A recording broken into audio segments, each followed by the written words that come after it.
कितना बड़ा दिन है हम हिंदुओं के लिए।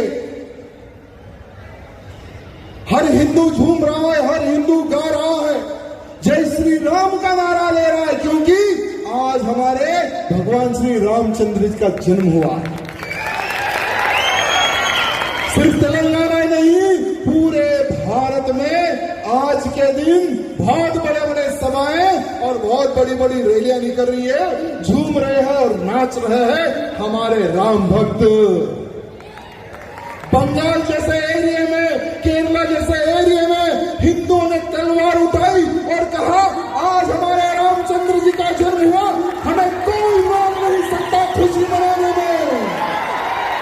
अगर सरकार में दम है तो रोक कर बताए, ये केरला का हिंदू कह रहा है, ये बंगाल का हिंदू कह रहा है। मेरे भाइयों, आज मैं आपको बंगाल की बात बताऊंगा तो वहां पर जो भी हिंदू का कार्य करता है तो उसको मार दिया जाता है। केरला में कोई भी हिंदू के प्रति कार्य करता है तो उसे मार दिया जाता है। ऐसे क्षेत्र में भी हाँ, हमारा देश एक हिंदू राष्ट्र बने, मेरा भारत देश में एक राम राज्य की स्थापना हो, हम निकालेंगे, भव्य जुलूस निकालेंगे, भव्य कार्यक्रम करेंगे। वहां का हिंदू आज खड़ा हो गया। मेरे भाइयों, पूरे भारत देश के कोने कोने में सिर्फ एक ही नारा गूंज रहा है, वो है जय श्री राम। मेरे भाइयों, मुझे ये सब देखकर लगता है, क्योंकि जहां जहां पर रामनवमी की शोभा यात्रा निकली है उनके लिए मैंने एक रिक्वेस्ट वीडियो बनाया है। बंगाल हो, केरला हो, पंजाब हो, राजस्थान हो, कर्नाटक हो, महाराष्ट्र हो, ऐसा कईयों एरिया, कईयों राज्यों के लोगों ने मुझे निवेदन किया और सबके लिए मैंने वीडियो बनाया कि यहाँ पर रामनवमी निकल रही है और आपको जाना है। अब देखिए, कल उनका अपडेट आएगा, वो कहेंगे कि हजारों की संख्या में राम भक्त जुड़ गए हैं और जय श्री राम का इन्होंने नारा लगाया है।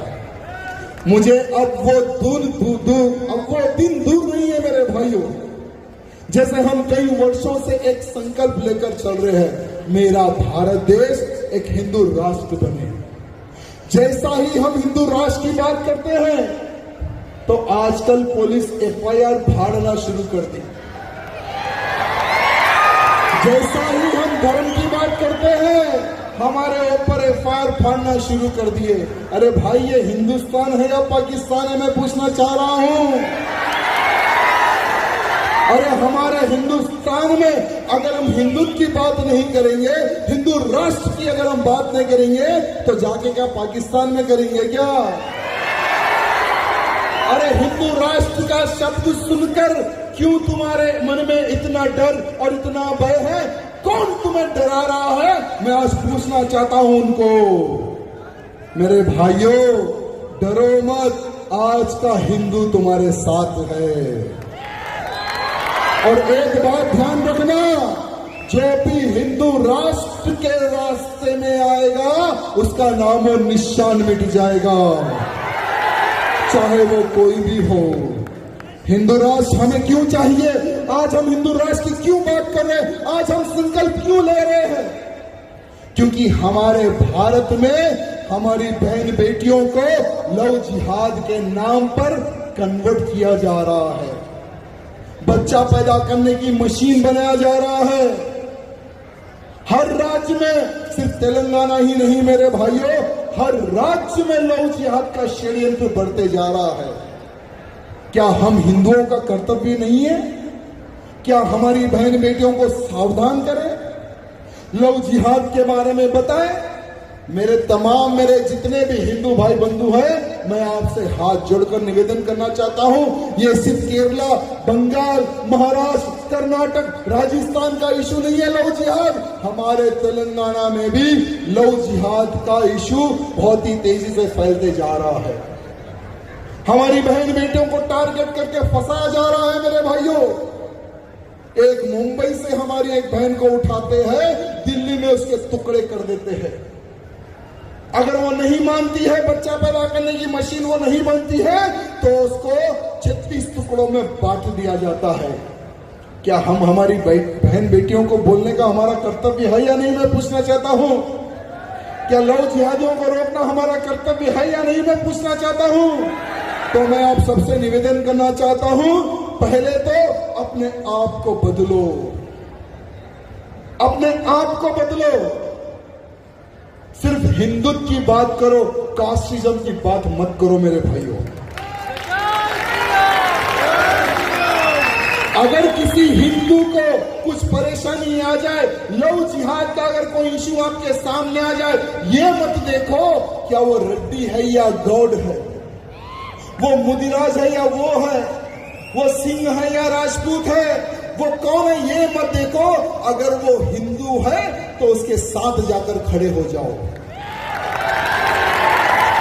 तो उसकी ताकत बढ़ेगी। और हमारी बहन बेटी को जो लोगों ने फंसा लिया है लव जिहाद के नाम पर, हमारी ताकत से, हिंदुओं के संगठन से हम वो बहन को वापस ला सकते हैं मेरे भाइयों, क्योंकि हिंदुओं में वो शक्ति है, संगठन में वो शक्ति है मेरे भाइयों। इसलिए मैं आप सबसे निवेदन करना चाहता हूं, इसलिए हमें हिंदू राष्ट्र चाहिए इन लव जिहादों को मार भगाने के लिए। एक तरफ लव जिहाद के नाम पर हमारी बहन बेटियों को कन्वर्ट किया जाता है, दूसरी तरफ धर्मांतरण, धर्मांतरण, जहां देखो वहां पर धर्मांतरण। जो भी गरीब घर का दिखता है व्यक्ति, उसका धर्मांतरण किया जा रहा है। हॉस्पिटल में इनका जाल, झोपड़पट्टियों में इनका जाल, गांव में इनका जाल, छोटे छोटे गांवों में इनका जाल। अगर आप देखेंगे तो हर चौराहे पर, हर कचरा कुंडी में, हर नाले में, आज हम जय श्री राम बोलते हैं ना, वो राम की फोटो उस कचरा कुंडी में, नाले में पड़ी मिल रही है मेरे भाइयों। दुर्गा माता की फोटो पड़ी मिल रही है। क्यों? क्योंकि ये जो कन्वर्ट जो करते हैं, ये लोग हमारे देवी देवताओं को राक्षस कहते हैं। अगर इसी प्रकार से कन्वर्शन हिंदू होते रहा तो एक समय ऐसा आएगा, मंदिर रहेगी लेकिन मंदिर में पुजारी नहीं रहेगा मेरे भाइयों, ना ही पूजा करने वाला रहेगा। आप सबसे निवेदन करना चाहूंगा कि हमें हिंदू राष्ट्र, ऐसे लोगों को सबक सिखाने के लिए हमें हिंदू राष्ट्र चाहिए। इसलिए हम हमारे भारत देश को हिंदू राष्ट्र के लिए हम डिमांड कर रहे हैं। आज हमारे भारत देश में अनेकों प्रकार का षड्यंत्र चल रहा है मेरे भाइयों। आपको और एक एक षड्यंत्र के बारे में बताना चाहूंगा।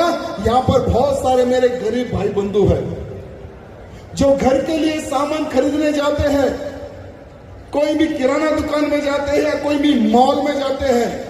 आप ये नहीं देखते कि जो सामान है हम जो खरीद रहे हैं, क्या वो पूरा पैसा हमारे भारत देश के विकास में जा रहा है या भारत में बम फोड़ने वालों को जा रहा है। आप लोगों को ये ज्ञान नहीं है मेरे भाई। हमारे भारत में एक हलाल नाम का एक सर्टिफिकेट आ गया।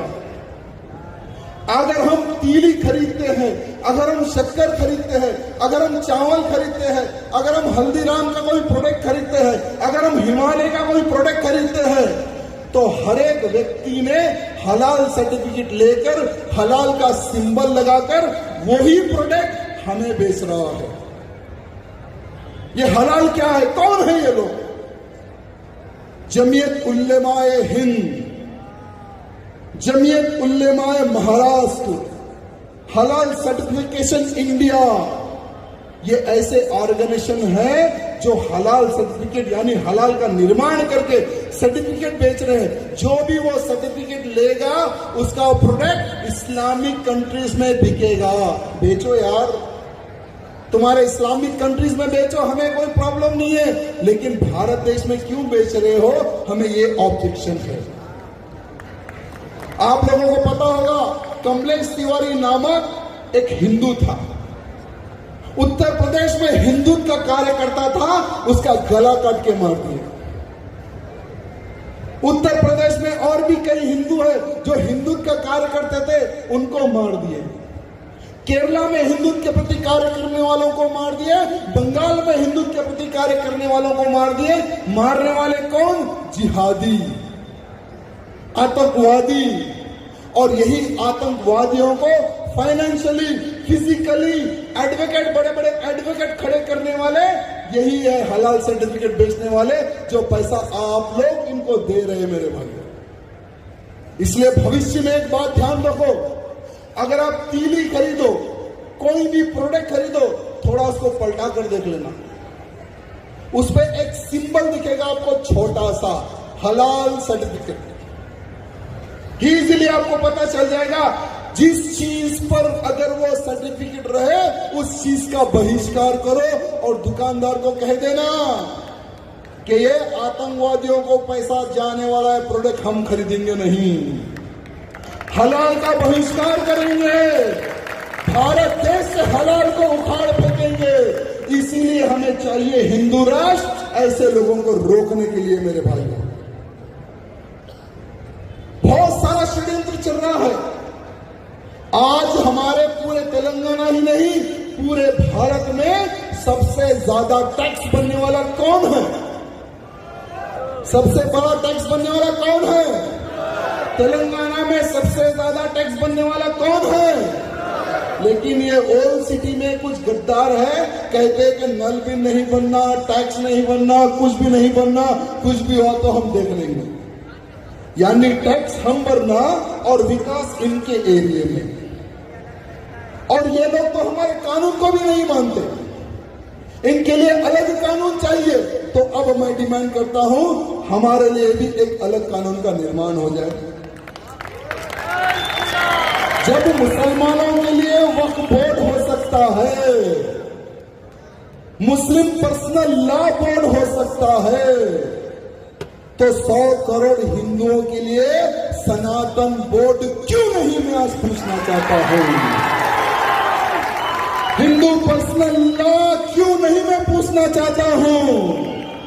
आज हमें प्रधानमंत्री मोदी जी को जितने लोग ट्विटर, फेसबुक, इतने लोगों के अकाउंट है, सब में डालो, पोस्ट करो कि जब वो लोग इस प्रकार से फायदा उठा सकते हैं, हमें भी सनातन बोर्ड की आवश्यकता है। आज हमारे बड़े बड़े मंदिर हैं, तिरुपति बालाजी मंदिर हो, वैष्णो देवी हो, जितने भी प्राचीन मंदिर हैं, करोड़ों अरबों रुपए, करोड़ों अरबों रुपयों का सोना वेस्ट पड़ा हुआ है, कोई काम का नहीं है। हमें एक ऐसे लॉ की आवश्यकता है, जितना भी मंदिर में हिंदुओं का पैसा जमा होगा वो हिंदुत्व के कार्य के लिए खर्च हो पैसा, गुरुकुलों के निर्माण में खर्च हो वो पैसा। जो भी कार्यकर्ता गौ रक्षा के लिए लड़ता है, तो ये सेक्युलर हमारे भाई बंधु पुलिस अगर वो कार्यकर्ता को जेल में डालते हैं, उस कार्यकर्ता की सुरक्षा के लिए चाहिए हमें वो पैसा। अरे आज हमारे लिए एक कानून और उनके लिए एक कानून, ये तो नहीं चलेगा। चलेगा क्या? मैं आपको बताना चाहूंगा कि कुछ ही दिन पहले ये बड़ा बुलडॉग छोटा बुलडॉग है ओल्ड सिटी में, बड़ा बुलडॉग कहता है कि हमारा मुगलों से कोई संबंध ही नहीं है, और छोटा बुलडॉग कहता है कि औरंगजेब हमारे बाप के बाप के बाप के बाप के बाप के सदके हैं, और हमने 800 साल राज किया भारत पर। हमने चार मीनार बनाया, हमने कुतुब मीनार बनाया, हमने ताजमहल बनाया, हमने फलाना बनाया, हमने ढिंका बनाया।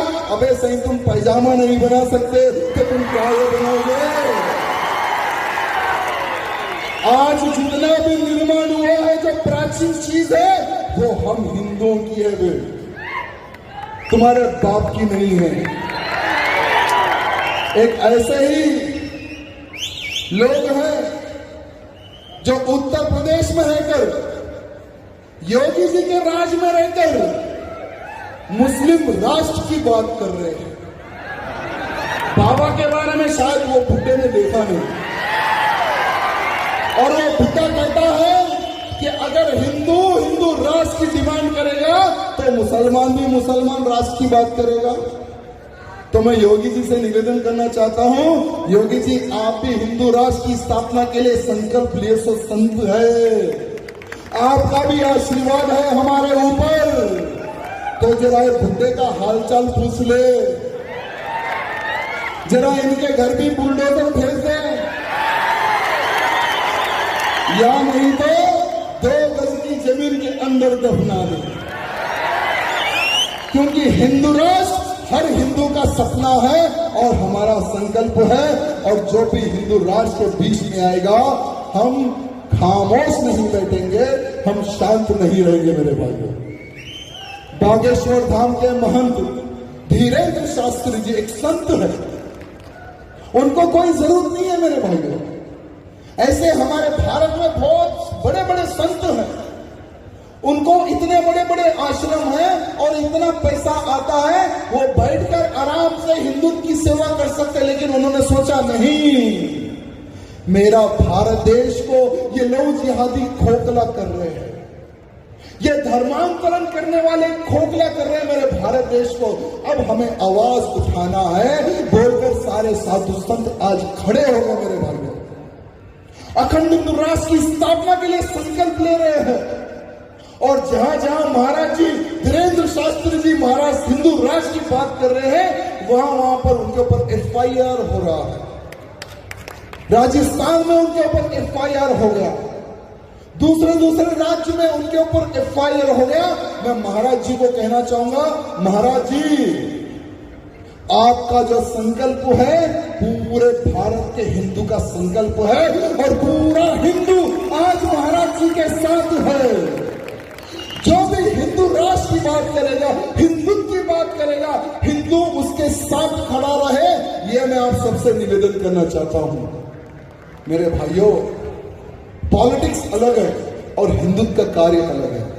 अगर आप पॉलिटिक्स में आओगे तो गुलाम बन जाओगे, आप लोग पॉलिटिक्स में मत आओ, लेकिन ऐसे नेताओं को खड़ा करो जो हिंदुत्व की आवाज उठाए, जो हिंदुत्व के प्रति आवाज उठाए, हिंदुत्व के लिए लड़े, ऐसे नेताओं को तैयार करो। एक राजा सिंह से कुछ होने वाला नहीं है मेरे भाइयों, एक राजा सिंह से कुछ होने वाला नहीं है। मेरा संकल्प है, मेरे सामने जितने भी जो हिंदू भाई बंधु आज खड़े हुए हैं ना, हर वो मेरा हिंदू भाई छत्रपति शिवाजी महाराज का रूप ले, संभाजी महाराज का रूप ले, ये मेरा संकल्प है मेरे भाइयों। चेतन भैया बता रहे थे ना कि हमने हमारा जीवन अर्पित कर दिया। मेरे भाइयों, मेरे पास ज्यादा समय नहीं है, पिछली बार भी मैंने कहा था और आज भी मैं कह रहा हूं, क्योंकि मेरा एक दुश्मन नहीं है, बाहर का भी दुश्मन है, घर का भी दुश्मन है। घर का जो दुश्मन है ना वो सेकुलरिज्म है, सेकुलरिज्म के कारण ही पूरा देश सर्वनाश हुआ मेरे भाइयों। इसलिए मेरे पास ज्यादा समय नहीं है, इसलिए आपसे हाथ जोड़कर निवेदन है, चाहे हम रहे या ना रहे, ये रामनवमी रहनी चाहिए। हिंदू राष्ट्र का संकल्प रहना चाहिए। आने वाला समय ठीक नहीं है मेरे भाइयों, आने वाला समय केवल युद्ध और युद्ध और युद्ध का समय है। युद्ध किससे करना है? क्योंकि 2025 और 26 के अंदर ही भारत देश को हिंदू राष्ट्र घोषित करो, ये आवाज पूरे भारत में गूंजेगी। 100 करोड़ हिंदू खड़ा होकर बोलेगा कि मेरा भारत देश अखंड राष्ट्र बने, नहीं तो तुम्हें वोट नहीं मिलेगा। मजबूरन ये जो सेक्युलर नेता है ना जो बैठे हुए हैं, यही नेता बोलेंगे, पार्लियामेंट में बोलेंगे, विधानसभा में बोलेंगे, अरे भाई हमें वोट डाल दे, हम हिंदू राष्ट्र के लिए आवाज उठाएंगे। अरे भाई हमें 400 MP दे दे, पहला काम होगा हिंदू राष्ट्र की स्थापना हम कर देंगे, घोषित कर देंगे। ये माहौल पूरा पैदा होना चाहिए मेरे भाइयों पूरे भारत में। 100 करोड़ अगर हिंदू खड़ा भी हो गए ना तो हिंदू राष्ट्र घोषित नहीं होगा, क्योंकि संविधान के अनुसार ही अखंड हिंदू राष्ट्र की स्थापना होगा मेरे भाइयों। तो संविधान अगर बदलना है तो हर हिंदू को खड़े होना है और अखंड हिंदू राष्ट्र की आवाज उठाना है। जो भी सेकुलर नेता आपके घर आए, वो नेता को बोल देना, बेटा हिंदुत्व के लिए आवाज उठाएगा या नहीं उठाएगा? हमें 100 फुट हिंदू नहीं चाहिए, हमें एक कट्टर हिंदू चाहिए। हिंदू चाहिए, ऐसा अगर तू नेता बनेगा तो हमारा सहयोग मिलेगा। पॉलिटिकल सभा नहीं है मेरे भाइयों, लेकिन बिना संसद में हिंदू एमपी के कोई आवाज नहीं उठाएगा। आज थोड़ी संख्या कम है। 2014 में हिंदुओं ने संगठन बताया, जातिवाद से ऊपर उठकर उंगली उठाई, एक भगवाधारी को प्रधानमंत्री बना दिया मेरे भाइयों। वो प्रधानमंत्री की ताकत अभी 60% है। अगर आने वाले चुनाव में अगर वही प्रधानमंत्री की ताकत अगर 80 से 90% हो गई, हिंदू राष्ट्र को किसी के बाप की ताकत नहीं जो रोक पाए मेरे भाई। लेकिन इसके लिए जैसे धारा 370 हटे कश्मीर से, कश्मीर हिंदुस्तान का था, है, रहेगा, किसी के बाप का नहीं, पूरे भारत देश का हिंदू ने आवाज लगाया, धारा 370 हट गया। धारा 370 हट गया, हमारे सर का ताज फिर वापिस आ गया मेरे भाइयों। क्यों?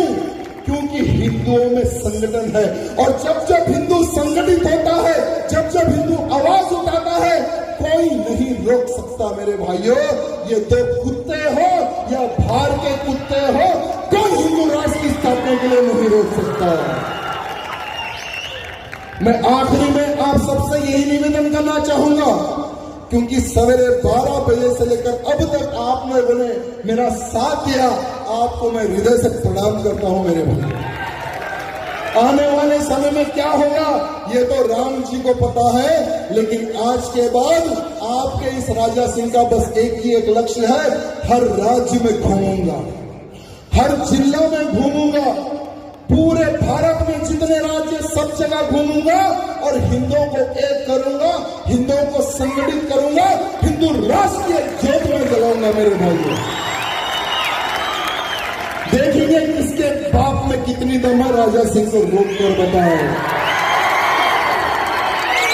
वहां पर मेरे ऊपर एफआईआर हो गए, महाराष्ट्र में, कर्नाटक में एफआईआर, राजस्थान में एफआईआर, छत्तीसगढ़ में एफआईआर। आपको बताते हुए मुझे गर्व होता है कि आपका ये भाई तेलंगाना में कम और इधर उधर ज्यादा घूम रहा है, क्योंकि केस जब होता है तो जाना तो पड़ता है ना।